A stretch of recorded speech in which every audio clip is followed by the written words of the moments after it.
On your flight today, you'll be flying over a gold mine of history, actually starting with the story of the Lost Dutchman gold mine.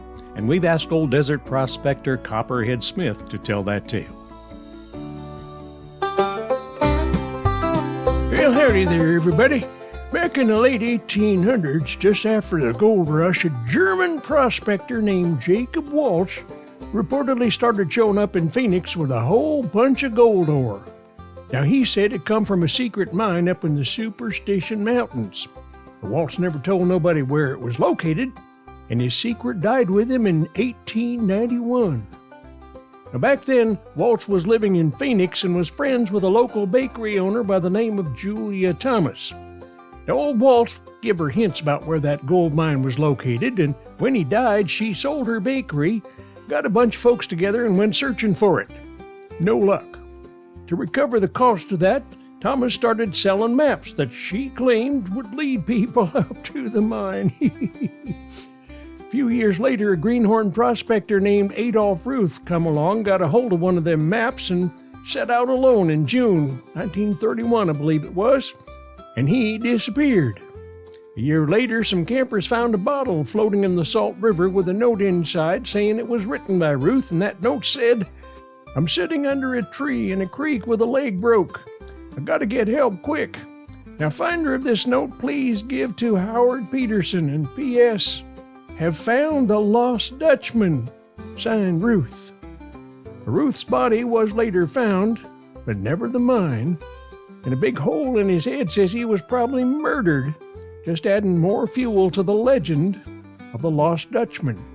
To this very day, lots of folks have tried and failed to find the mine, and nobody ever has.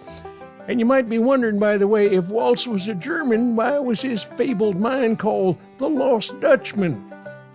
Well, see, Germans call their country Deutschland. But folks out west, well, they wasn't all that careful with their talk, and after a few years and probably a few beers, Deutsch sort of became Dutch. And pretty soon, Walsh was known as a Dutchman. So Walsh's German heritage was lost, right along with his gold mine. Now today, you'll be surveying a lot of valley from the air, and maybe one of you'll spot something that others have missed. Maybe one of you'll even spot the Lost Dutchman mine. Well, much obliged there, Copperhead. He'd probably tell you that a lot of prospectors that roamed the superstitions over the years depended on their trusty mules. And that leads us to tell you how our C-47 Skytrain, the plane you'll be riding today, got its name of Old Number 30. Our plane had a distinguished Army Air Forces career during the Second World War, beginning in 1943. Some of her first assignments took her to Sicily, the Balkans, Greece, and Yugoslavia. And she flew many secret missions for the Office of Strategic Services, later the CIA, dropping spies and supporting partisans. She participated in the evacuation of 500 Allied airmen trapped in northern Yugoslavia, whose planes had been shot down by Nazi gunfire during the Operation Tidal Wave bombing of that German-held oil field. Now that story, the largest rescue of airmen in history, can be found in the book called The Forgotten 500, available in our gift shop, PX. There's also a great display on the floor talking about the Halyard mission.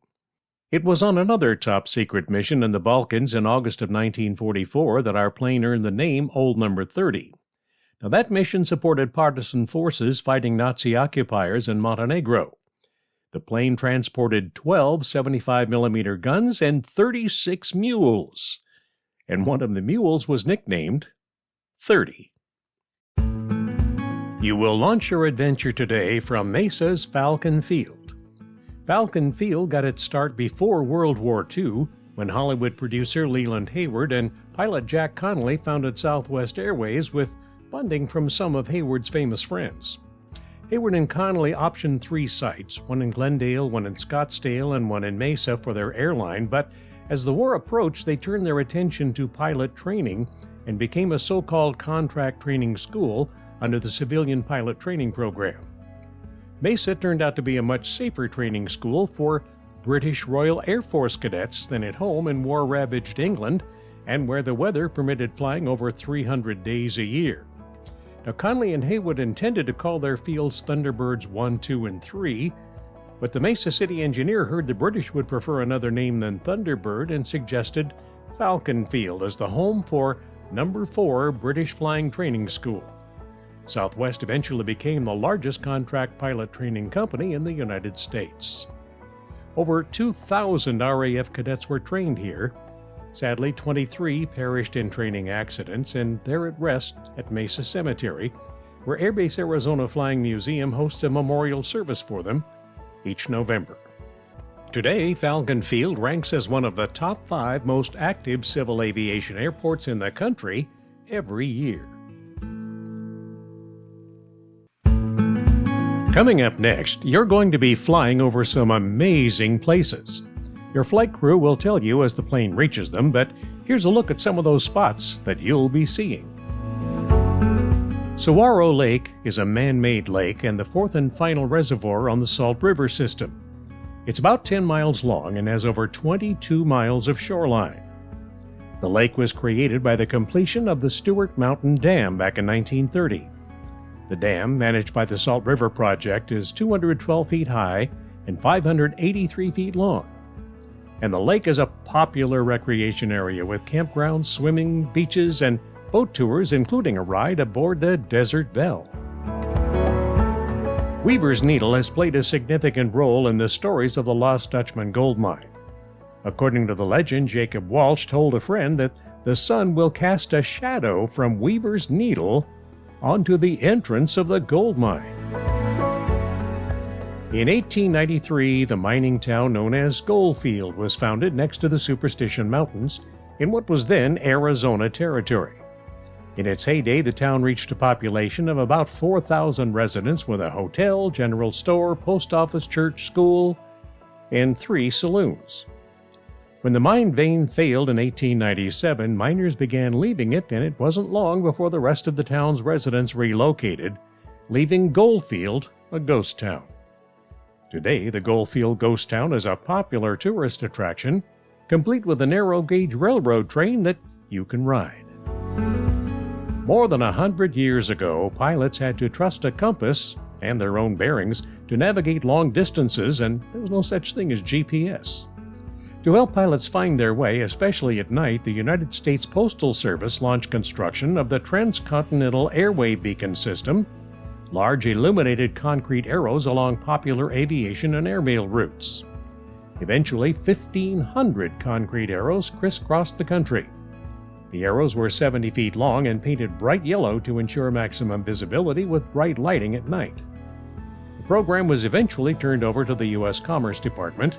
And by the way, there was 1 arrow and 26 beacons installed in Arizona.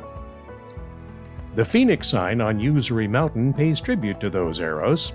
Constructed in the 1950s by a Boy Scout troop, it was intended to help direct pilots to the Phoenix Airport, 20 miles to the west. Each letter is 100 feet tall and 12 feet wide. From the tip of the arrow to the end of the words, it's a distance of 1,000 feet, about the height of the Eiffel Tower in Paris. It took 5.5 years of the Scouts' free time to assemble the sign, and back in 2010, another Scout group used 430 gallons of paint to refresh it. Well, you'll be taking off soon, so let's get back to your flight crew and get you ready to get on board.